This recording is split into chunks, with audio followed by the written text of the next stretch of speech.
India TV VIP सीटों का ये ओपिनियन पोल, एक एक सीट का समीकरण भी हम आपको बता रहे हैं, साथ ही ये भी बता रहे हैं कि कौन किस पर कितना भारी पड़ रहा है। इस ओपिनियन पोल के बीच में इस वक्त की बड़ी खबर भी आपको बता देते हैं। गुजरात चुनाव के बीच में कांग्रेस के राष्ट्रीय अध्यक्ष मल्लिकार्जुन खड़गे का एक ऐसा बयान सामने आया है जिसको लेकर सियासी घमासान तय है। मल्लिकार्जुन खड़गे ने प्रधानमंत्री नरेंद्र मोदी की तुलना रावण से कर दी है। उन्होंने रावण से तुलना प्रधानमंत्री नरेंद्र मोदी की है और कहा है कि मोदी हर चुनाव में दिख जाते हैं, क्या उनके रावण की तरह 10 सिर हैं। ये मल्लिकार्जुन खड़गे की तरफ से बयान दिया गया है।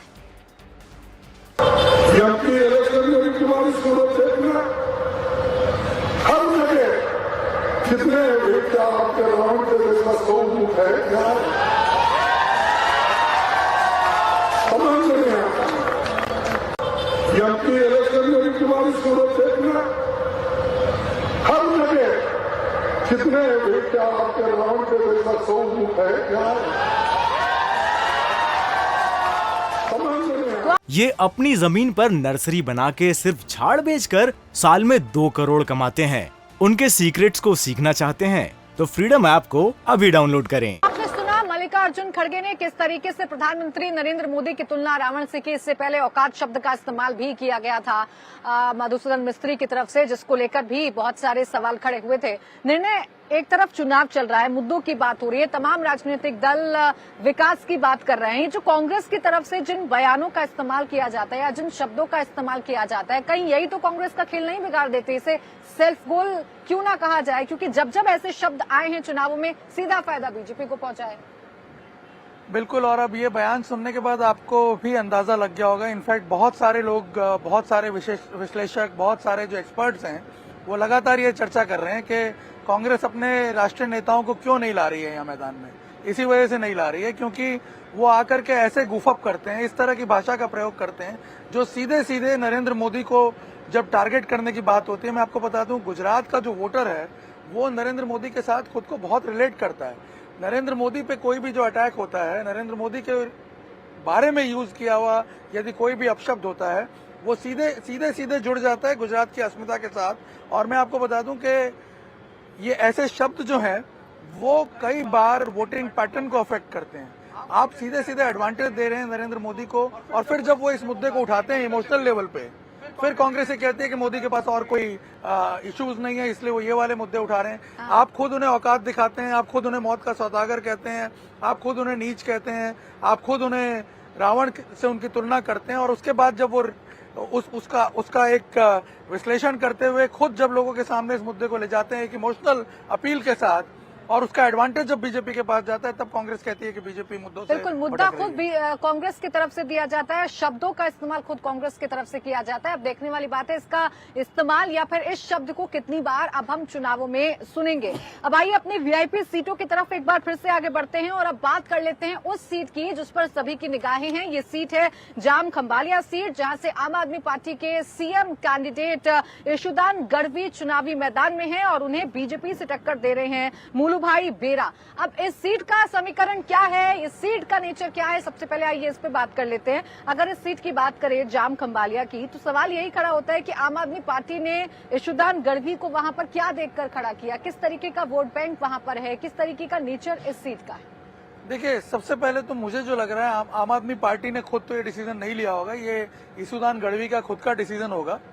मुझे ये लग रहा है कि शायद उनके मन में कहीं ये चल रहा था कि इस सीट पर, जो कि करीब 3 लाख के आसपास वोटर्स की सीट है, इसमें करीब 1,40,000 से भी ज्यादा ओबीसी वोट्स हैं, और जिनमें आहिर, सतवारा, गढ़वी और रबारी वोट जो है वो बहुत ज्यादा हैं। यशोदान खुद गढ़वी कम्युनिटी से आते हैं, उसके करीब 15,000 वोट है, लेकिन उनको शायद ऐसा लग रहा है कि सतवारा कम्युनिटी जो कि काफी डोमिनेंट है यहाँ पे, करीब 45,000 के आसपास वोट है उसके मुस्लिम्स के साथ, तो उन्हें लगता है कि शायद उसका जो वोट सपोर्ट है वो उन्हें मिलेगा।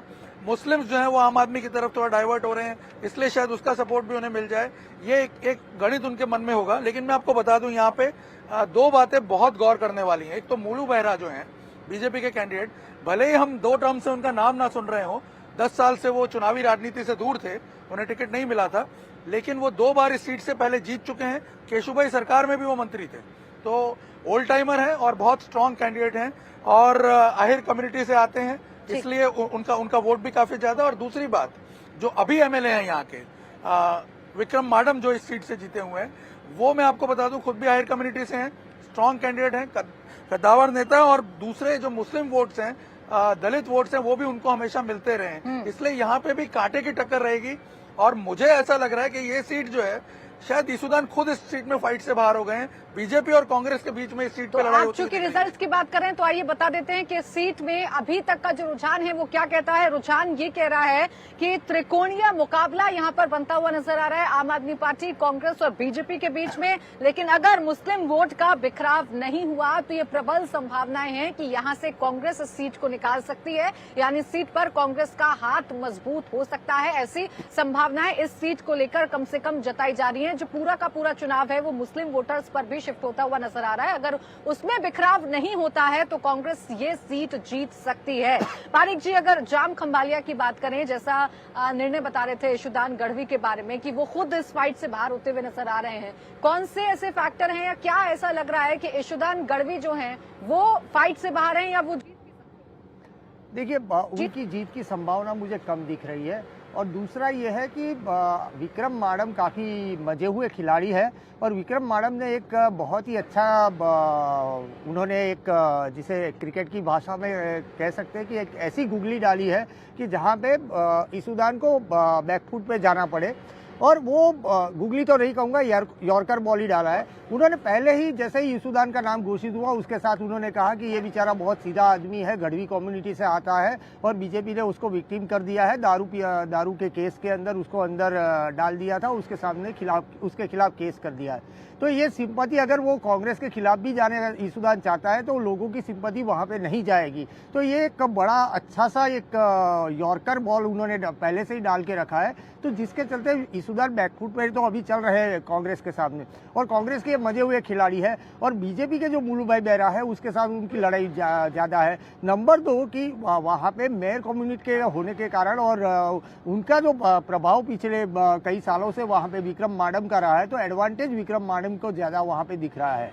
ठीक है, तो देखिए सीट का मुकाबला त्रिकोणीय नजर आ रहा है और जैसा कि कहा कि कहां पर कांग्रेस भी इस सीट को निकाल लेगी अगर मुस्लिम वोटर्स में बिखराव नहीं होता है। इसके बाद आइए एक और ऐसे वीआईपी सीट की बात करते हैं जहां से गोपाल इटालिया जो काफी चर्चाओं में रहे हैं वो चुनाव लड़ रहे हैं, वो चुनावी मैदान में हैं, दांव चुक रहे हैं। बात कर रहे हैं हम गाम सीट की।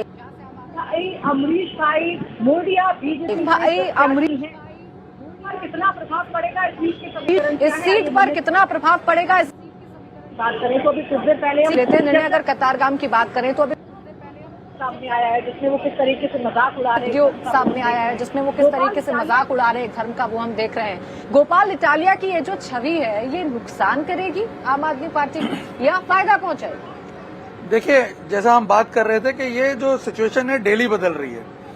अगर मैं कल तक के डेटा की बात करूं, कल तक यानी 2 दिन पहले तक के डेटा की अगर मैं बात करूं, तो जो चीजें हमने देखी खुद वहां जाकर के और जो डेटा हमारे पास आ रहा है उसको देखते हुए गोपाल इटालिया एक बहुत जबरदस्त फाइट दे रहे थे बीजेपी के वीनू मोरडिया को।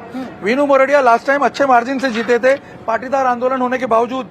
मैं ऐसा इसलिए कह रहा हूं क्योंकि ये जो सीट है करीब 2,65,000 वोटर हैं और इसमें 1,06,000 वोटर सिर्फ पाटीदार वोटर हैं। तो आप अंदाजा लगाइए पाटीदार वोटर जो हैं उसका कितना डोमिनेंस है इस सीट पर। पाटीदार आंदोलन होने के बावजूद अगर वीनू मोरडिया जीत सकते हैं तो इस बार उनके पास एक एडवांटेज था। लेकिन गोपाल इटालिया ने वहां काफी मेहनत की है, आपके संगठन ने वहां पे काफी मेहनत की है और उसका परिणाम ये हुआ कि गोपाल इटालिया आगे निकलते हुए भी नजर आ रहे थे 2 दिन पहले तक।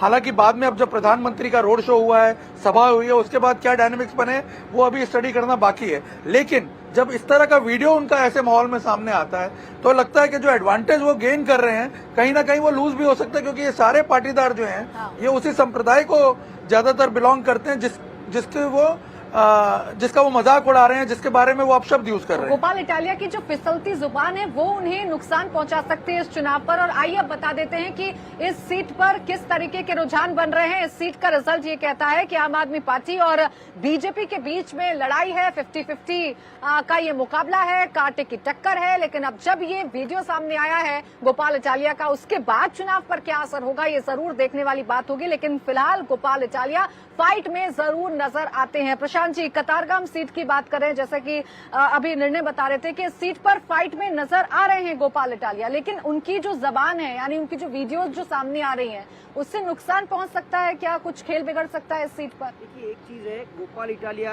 आम आदमी पार्टी के प्रदेश अध्यक्ष बने उसके बाद कोई बड़ा विवादित निवेदन नहीं आया है। जो वीडियो आ रहे हैं वो बहुत पुराने आ रहे हैं। जो अब ओबीसी के लिए उन्होंने बोला, मंदिर के लिए बोला, संप्रदाय के लिए बोला है, तो वो पुराने आ रहे हैं। अभी क्या है, आम आदमी पार्टी के अध्यक्ष बनने के बाद उसका एक बेस बन गया है, फॉलोअर का बेस, जो उनके साथ स्ट्रिक्ट है, लिमिट, मतलब उनका खुद का एक बेस है कि इतना तो मेरा कमिटेड है।